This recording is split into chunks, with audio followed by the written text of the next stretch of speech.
And then I am going to share my PowerPoint. Can everyone see the PowerPoint?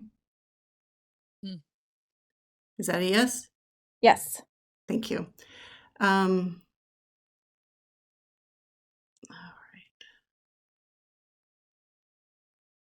we get copies of the PowerPoint after? Yeah, if you email me, I will send it to you. Okay, great. And Thanks. in recording, so it'll be up. The Graduate Studies webpage will have a link. It's actually going to be housed on the library's webpage. Okay. So if you want to watch that. All right, PowerPoint starting. Everyone see it? Yes. Awesome. So the title of our talk, my talk tonight, our discussion tonight, is Simplifying the Writing Process. I'm calling it one chunk at a time because the old saying, how do you eat an elephant, is one bite at a time, and really writing something is exactly the same way, especially for those of you that are getting ready to write a thesis or a dissertation, but really any kind of writing that you do. It takes just one step at a time, and it's a lot easier to do if you think of it in terms of the component pieces rather than the entirety gets sort of overwhelming. And so my goal for the evening is to have you thinking about this as something it's possible to do. It's not going to be overwhelming to get things done. All right, so this is just an overview of, I have 6 years of writing experience. I have 6 words of wisdom for you that I hope will be helpful for you in whatever barriers that you have to getting the writing that you are doing done. First one is set aside time to write. Second one is focus on the next step. Third is the myth of linearity. Then is start with a structure. If it's in your head, write it down. And finally, drafts are imperfect. And it's just the 6 pieces of advice that help me the most, and I hope will help you. We'll finish up with takeaways. Actually, after each point, I'll sort of summarize my takeaways for each of them, but I'm going to be asking you at that point what was the most important thing that you learned tonight, just to sort of cement it into your minds, and then I'll go back over what I think the important takeaways are, but your most important things are your most important things, so I want you to keep track of that. All right, so piece of advice number 1 is to set aside time to write. This is a book that a few years ago, I guess before the pandemic, the associate provost gave me a copy of this, and it was just like this game changer for me. And he's actually in 2 of my pieces of advice for you. The book is called Getting Things Done, and it's The Art of Stress-Free Productivity is the subtitle. For me, those of you that are taking the class from Southson, we were working on this project, and it was really hard to find time to write, and that's one of the major barriers.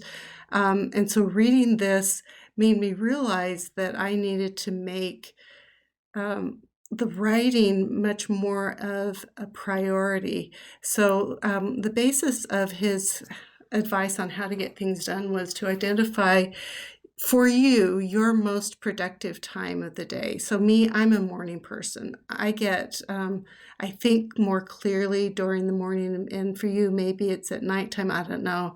But think about that most productive time of the day and schedule it for the most important things. So as a faculty member, it's really easy to get caught up in, when you're teaching a course, you can spend as much time as you want preparing. And if you leave your schedule free, it can easily get overrun with meetings. And the meetings are not your most important thing. And so it was a game changer for me because I set aside my mornings and I put it on the Outlook calendar. I was I was not in the office, but I was busy. I was scheduled during the morning hours for my scholarship. And so when people would say, oh, we need to set up a meeting, I'd say, okay, my Outlook calendar is up to date. You check and see when I'm free. They would always see that the mornings were scheduled as busy. And so they would ask me to set up those meetings in the afternoon and would find a nice time in the afternoon. And so the meeting sort of it took that less important time for me. And so you end up, if you actually put it on your calendar, this is the time I'm going to write. That leaves the less important things. They can just fill in the cracks on the other times of the day. So my takeaway for this first point is make writing a priority. And remember that you'll get more done when you are at your best. So think about what's your best time of day and just put it on your calendar that this is when I'm going to write. Piece of advice number 2 is to focus on the next step. And this, again, was just an invaluable piece of advice from this book, Getting Things Done. I don't know for you, when you start writing, do you ever get this paralysis that you just got so overwhelmed? And actually, if I have a to-do schedule, it's like I get so overwhelmed. I have so many things to do. I feel like I can't do anything because I'm paralyzed. And so he advises not to make a to-do list, because to-do lists just get longer and longer and longer because there's a million things you need to do. Instead, he advises making an action list.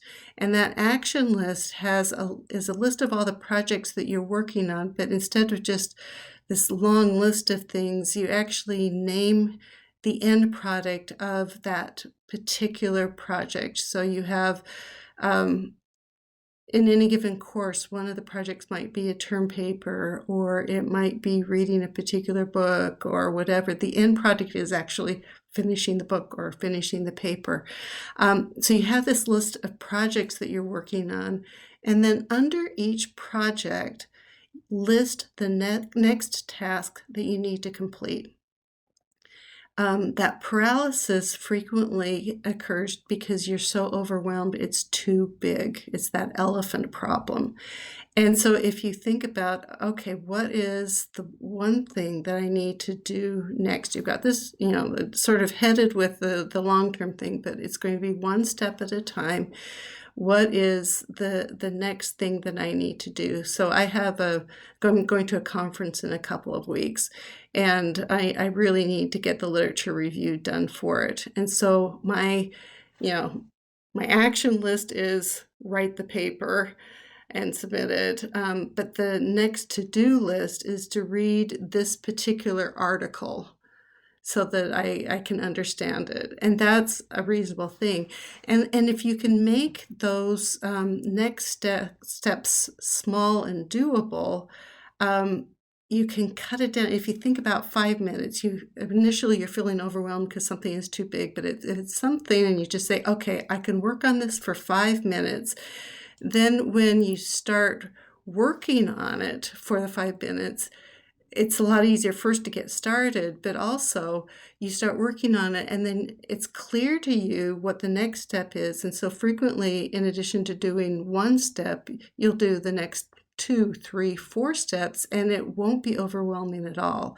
The paralysis will just be gone. And so for me, having that action list, I can look it over and I know which are the most important things, but I can just go to, I've got a few things that are equally important. I can go to the one that I want to do and just do it and get it done quickly. And if it's something that it feels doable, you'll get it done much more quickly. And the crossing the things off the list just goes so much faster. And at the end of the day, you feel incredibly productive. All right. Word of wisdom number 3 is that we need to get out of the myth of linearity. I've got this picture of a fountain pen. I don't know if any of you use that. My husband, he is really big into fountain pens, but the trick about fountain pens is, you're writing in cursive, right? And you start at the beginning of the writing, and especially with cursive, it's all very continuous. You can't, just pick up and write a letter here and a letter there and put words together or whatever. It starts at the beginning and goes to the end. If you think about the great American novel that may have been handwritten and page by page was put into the box and then it got sent off to the publisher, you still think about it as being this linear start at the beginning and go until the end. Typewriting was exactly the same thing. And when I was in college, I was still typing my papers on a typewriter. And, it's hard to write that way because it really has to start from the beginning, go to the end, but you have to know exactly what you are going to be writing to do that. So I would have my little 3x5 cards with quotes on them that I would stick all in order so that I could write from beginning to end because the typewriter requires that. So when I went to grad school and I finally had access to a mainframe computer, it was a little bit better, but it was still pretty much beginning to end. Contrast all of that. I write on Word. I don't know. I suppose most of you probably write in Word as well. And we open up a document. It's really easy to just continue that, begin at the beginning and go until you get at the end. But think about it. Computers are incredibly flexible. You can go in and start anywhere in the document, and you can move around and you can cut and paste instead of like my 3x5 cards. Cutting and pasting meant I had Xerox something and I cut it out and pasted it, and then I can move the card around. But here you can type sentences and move them somewhere, and you don't have to redo them at all. So the personal computer is just this game changer in terms of helping you overcome the barriers that is that mentality of starting at the beginning and going to the end. You can go in any order that you want. And so advice number 4 is I suggest that you start with a structure. I'm thinking in terms of research papers, but Amy, you're going to be doing creative writing, poetry, I guess. But that means it doesn't have to start from beginning to end as well. You can have a structure. You can think about, okay, I'm going to have this kind of introduction, and there's going to be this happening in it, and there's still going to be a conclusion. There is a structure to any kind of writing, including creative writing, poetry. So I'm going to just describe a research paper because that's what I think about when I do writing. You begin the process by creating a document. Really, one of those very easy to do next things to do things is, okay, I'm going to make a title page. And you don't even have to put the title on there. You can just have a placeholder, what the general topic is. Maybe you can put that in for the topic and then commit to replacing it with a better title later. You can put headings in just by the sections of the paper, but give them better names later. So identify the function. So a literature review would be one section, a research design might be another section, the data would be another section. You just give them those names again with that commitment to come back and edit it later and make them more descriptive. And you can start a reference page. It'll always begin on a new page, so you'll insert a page break. The structure for references, they're supposed to be outdented and all of those kinds of details. You can put the formatting stuff into the paper, make sure everything is double spaced. And it's just an easy place to start. So you feel like you have done something. It gives you that sense of reward of, you've checked something off the list. I have started my paper. Oops, what just happened? Let me see. I wrote, make sure you've got double spaced. Oh, my pet peeve is Word automatically puts extra spaces between paragraphs. Have you noticed that? It's just the most annoying thing. It's supposed to all be double spaced. So very productive to do is to get rid of that extra space between the paragraphs that Word puts in there. Make sure your paragraphs are indented and your references are outdented and so forth. So here's the basic structure for a research paper. You have a title page, you have an introduction, you have a literature review, you have methodology, research design section in some disciplines. This will vary by disciplines. Like in this sciences, Elena, maybe your articles, if you noticed, do they have a separate literature review section, or is that included in the introduction? It depends. I've seen both in the types of papers that we work with. A lot of the hard sciences don't have a separate literature review. So just look at your own discipline and use the kinds of sections and make headings. So data analysis section, some disciplines have a separate discussion section and a separate conclusion section. In political science, they're both the same section, and then a reference page. So just set it up, and it's a great place to begin. If you're doing a proposal for a thesis or dissertation, it'll have a title page, an introduction, a literature review, a research design, and a reference page. It won't have the actual data collection or analysis. So that would be what you would put together if your next piece of writing was supposed to be a proposal. And here, again, is a research paper outline. So if you're going to a conference or maybe for a term paper, if a faculty member assigns you to write a research paper for the term, again, you've got the introduction, literature review, methodology, data analysis, and conclusion. But think about it in terms of the purposes for each of those sections. And that will help you think about, okay, what's the next step after I've got the structure put in? The purpose of the introduction is, number one, to introduce the topic.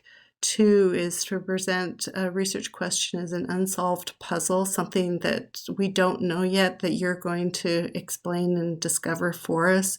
Third purpose of an introduction is that it's supposed to lay out the roadmap for the paper. And then finally, it's supposed to explain why this is interesting for scholars and for society as a whole. Purpose of the literature review is to identify the scholarly answers to your research question. It should evaluate the previous approaches to find a hole that needs filling. This is why your research was original. It should describe and justify your theoretical approach, and it should identify your personal hypothesis or hypotheses. The methodology or research design section should justify the methodological approach that you plan on taking. It should describe the data and how you will collect it. It should justify your choice of data in terms of validity and reliability, and it should indicate any limitations of the data for testing the hypotheses.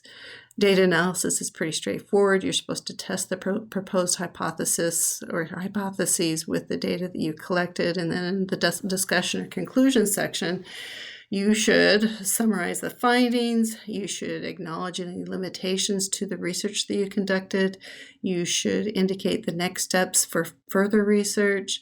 You should describe the broader implications of your research, and you should explain why these results are important. Now, I've spent the time going through these different purposes because as you're thinking about your next steps, you can do different parts of each of these sections earlier or later. Some of them you can't do until later. So for example, laying out the roadmap for the paper is part of the introduction, but realistically, you can't lay out that roadmap until you have written the literature review.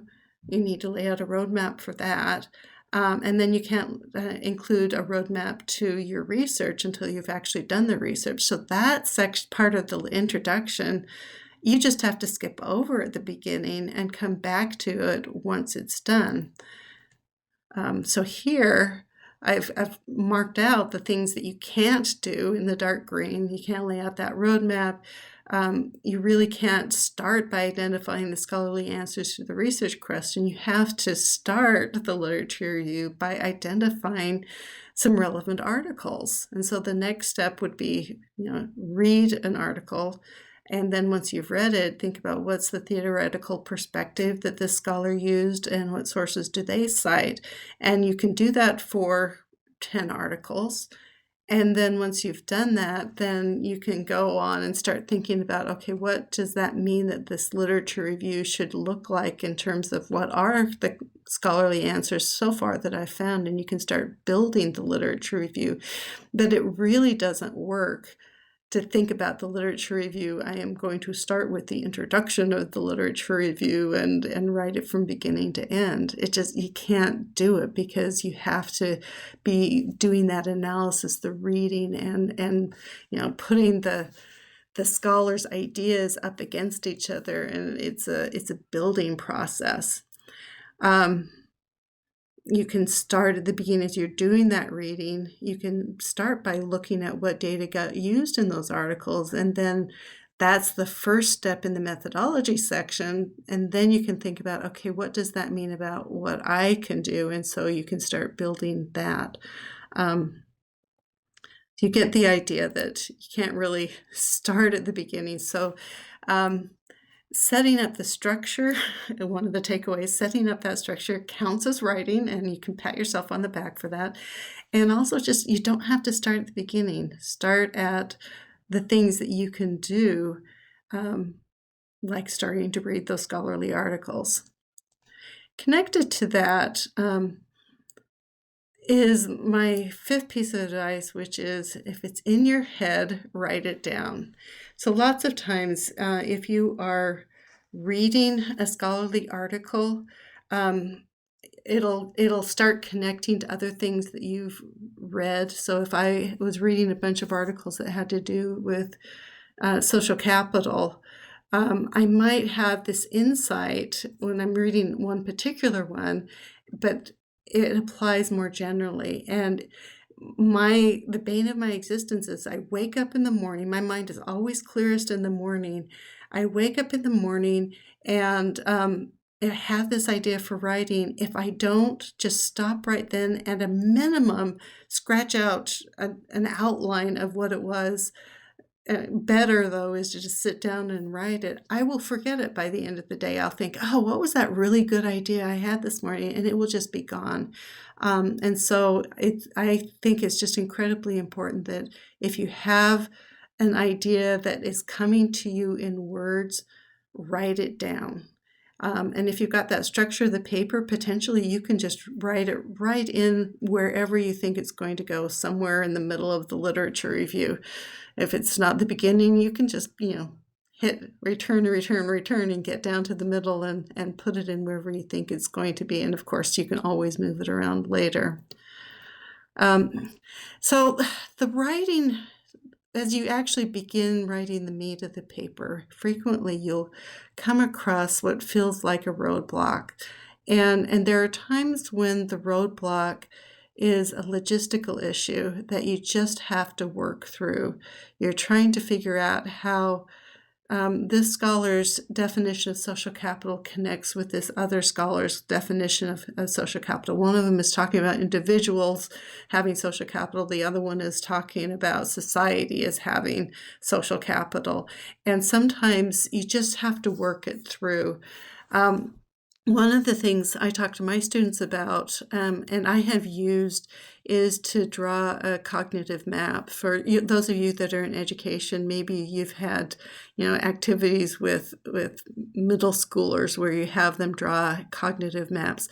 For me, it is really helpful. I remember one time I was working on a paper with one of my colleagues in the political science department. We were thinking about the relationship between foreign aid and the different kinds of things that goes on in the countries that the U.S. is giving aid to. And it's a really complicated process with reciprocal relationships. And I remember we went into the department's conference room, and we had the whiteboard up there, and I had my colored markers, and I was, writing the different corruption and the strength of the economy and all of this stuff up on the board and trying to put the arrows where they go.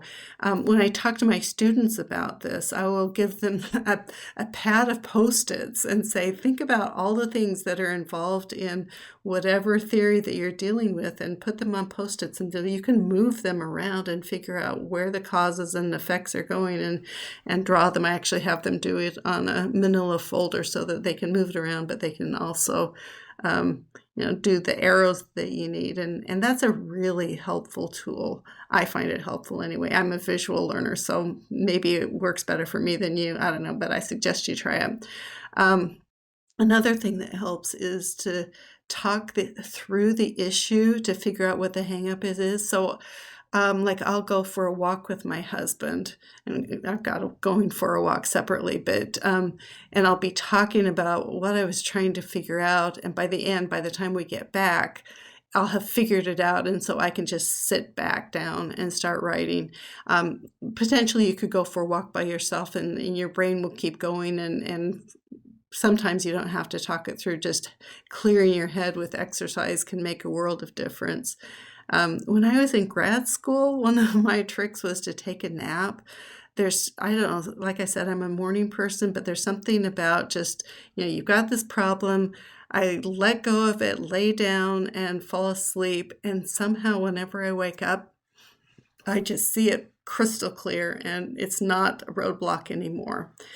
So that's if it's a kind of roadblock that it's a logistical thing you've got to figure it out. Writing is not easy.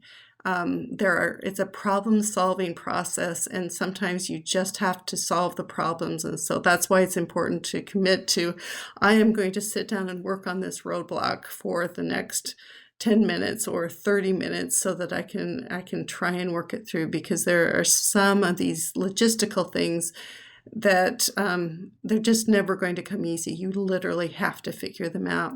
Sometimes, though, you are not ready to write that section. And so if you're not ready to write that section, just remember there are lots of ways to get to the same destination. So take a detour and go to a section that you are ready to write. The writing will come faster, and you won't risk forgetting what it is you have in your mind, and then come back to if I needed to read more articles on figuring out what the definition of social capital is, I just have to put that time into reading more articles to get it clear in my head. And so then once I do that, I can come back and I'll be more prepared to navigate that particular roadblock. All right. So for this section, the takeaway is if you have words in your head, be sure to write them down. And sometimes you need to take a break to just work through what the roadblock is. All right. Last piece of wisdom for you is to remember that drafts are by nature imperfect. No one expects you to write something perfect the first time. I'm a really good writer, and I seriously, if I, any piece of writing before I show it to someone, I have probably gone through it like 36 times before I will show it to someone. The first draft is rough, and I remember, so the reason I'm the writing director for the university, when I was in graduate school, I was at the University of Chicago, and because there are twice as many graduate students there as undergraduates, they are highly protective of their undergrads, and graduate students do not teach. It's always the real faculty teach the undergrads. And but I wanted to have some teaching experience, and so one place where we could get teaching experience was in the writing program. There was an upper division undergraduate class that they would have graduate students trained to teach sections. So there's these three guys, and if you look at composition textbooks, most of them have one of these three guys that is a co-author for the best known composition textbooks, and so they would teach the class, and it was funny. They were great, and then they trained. I was one of these tutors, and my husband was one of them, and so I taught the political science students. My husband taught the sociology students, and they trained us really well. And so that's why I'm now the writing director, is because I had that literal training in how to teach writing by these greats. In composition. But I remember after teaching that, after we were trained, I was absolutely paralyzed. And my husband was too. And the reason was we were so conscious of all of these principles that we'd been taught about what constitutes good writing, that we were doing this is still the right from the beginning to the end. And we would get stuck on these sentences knowing, oh no, we can't write it that way. It's got some kind of error in it. We need to fix it. And so we literally could not write anything. We're supposed to be working on our dissertations, for heaven's sakes, and we could not write anything for an entire year after we got that training in how to teach writing, because we were just so self-conscious. We thought we had to be perfect. So this is a really important thing. It's okay for that first draft to be imperfect. Your goal in that first draft is to just get the ideas out. So just write them on paper, and while you're doing it, you'll notice stuff that you don't like. So just commit that you're going to edit what you write later, and you'll put time into smoothing and polishing later and moving things around so that it flows better later. So don't worry about transitions, don't worry about grammar, don't worry about syntax. You guys that have Salson, one thing I learned from her, from writing with her, is that I know there's the perfect word, and I get stuck and I can't go on until I think of what the perfect word is. And she would just type XX and keep going on. And that was the most brilliant thing that I've adopted from her, that I don't have to have the perfect word. I can just type XX, and really usually within 2 minutes the perfect word will come, and I can go back and put it in there.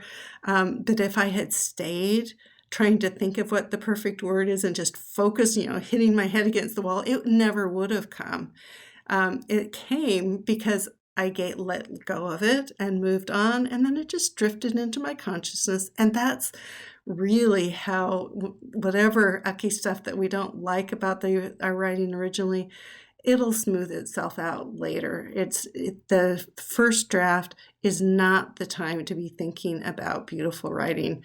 The first draft is just about getting the ideas on the paper.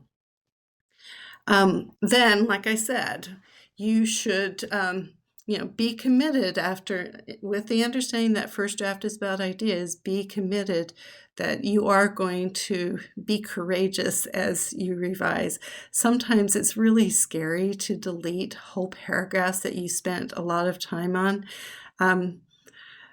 But just go through, start. The basic is to use a spelling and a grammar checker to identify anything that whatever the AI notices. But do keep in mind that they're not always right, and also that they can miss things. There's some talk about one of the tricks with AI is that it has particular, like it likes M dashes. I actually love M dashes, and so, oh no, we shouldn't use those. But come on, don't just trust what the computer tells you, because the computer just isn't always right. So once you've fixed those basic things, you're going to want to read it through to see how it flows. Feel free, and really, really ought to plan on reordering sections or paragraphs or sentences if it's not flowing well. Usually you'll notice it as you read through, and you can highlight it if it's like something's wrong here, just highlight it and keep going. You can add in transition words where they're necessary. If you're not sure what's wrong, just highlight it and come back. If you know what's wrong but don't know how to fix it, I use the comments section. Do you know how to do that in Word? And make a note of, this is wrong, and then you can come back again later. I told you I've gone through things 36 times before I show it to someone. The reason I go through it so many times is that when I hit a roadblock, I will start at the beginning of what I'm working on. I will read it aloud, because reading aloud really allows me to hear, number one, how it's flowing. Whether it's good or bad, you'll notice things when you read it aloud that you don't notice if you're just looking at it. A lot of times you have an idea of what you think you wrote, and if you just read it with your eyes, you see what you think you wrote. But if you read it aloud, you actually notice that, oh, I didn't write what I thought I wrote, and I need to fix it in some way. It helps also to have a friend read it, or even better, have a friend read it aloud to you, and then you really will catch those things that you ended up not writing the way you thought you had written. And so you can actually stop and either note, oh, I've got to fix this, or quickly make that correction. This is another idea that Sousen gave me, which I think is absolutely brilliant.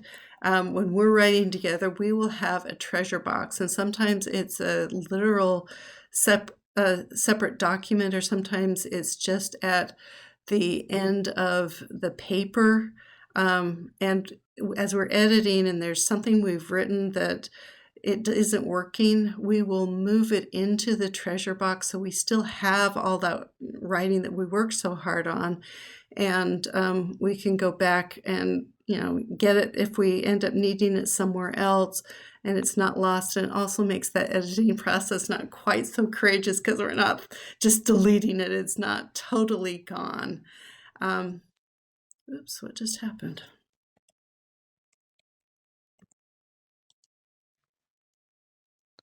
There we go. All right, so takeaways in this section is get the ideas on paper first, polish your writing later, create a treasure box to store all the words that you don't have a place for. So now we are to the point that I warned you about at the beginning. Final takeaways. What was, and actually I think I'm going to stop the recording right now. What was the most important thing you learned tonight? Oh gosh, I've got hand. Katie, do you want to start us? One thing I was mentioning when you were saying about reading, like what you out loud, what you were saying, what you wrote, I find my run-on sentences that way. I'm really good at Yeah. run-ons, and You'll notice, oh no, I'm totally out of breath. yeah, I'm This like, is oh, I can't good. get all that done. That's And there was awesome. another lady that had her hand up. Amy, was your hand up? Yes. Well, thank you very much. That was very helpful. I wanted to, I'll tell you what my biggest takeaway was, but I wanted to add on to, I have a folder in poetry. We say like sometimes you have to kill your darlings. I don't know if you guys say that too, right? I've heard So of I thought that. I like your treasure box idea, but I have a folder Instead that's of called killing like them, you can just put them away in your kill my treasure box. It's really hard in poetry to probably any writing, but I only, like not only, but my area is poetry. It's really hard when you've written a really great line and it's just not working and it's holding the poem back from becoming what it needs to be. And so I take those lines and I put them in a folder called, Killing My Darlings. But I also go back to that folder and I once in a while look in it and I take some of those lines to see if I can use it as a prompt for something else. So I wanted to say that, but I also on the reading aloud part, sometimes what I do is I read into my phone memo and record it. And then I listen to myself reading it back, and you Oh, really can hear things that when you record it that you even can't hear when you're just reading it aloud. You hear your own voice reading it back to you, and you hear it differently than you hearing it when you're reading. Um, and what you I saying found that really, also made me realize yeah, that's what you could do first thing in the morning when you had that brilliant idea. If you're in your car or yes, whatever, just actually that's something that Salson does. She's really good at using her phone to record her voice. So yeah, I that's do that awesome. too. I had one on the Q bridge this morning, but I couldn't fumble for my phone. But I made myself keep thinking about it until I got to the parking garage. Cool. Um, but it really helped. So I wanted to join this webinar because I have to write essays and papers and things like that. So starting with a structure was very helpful for me as a hot tip. And also drawing a cognitive map was very helpful. So I'm going to try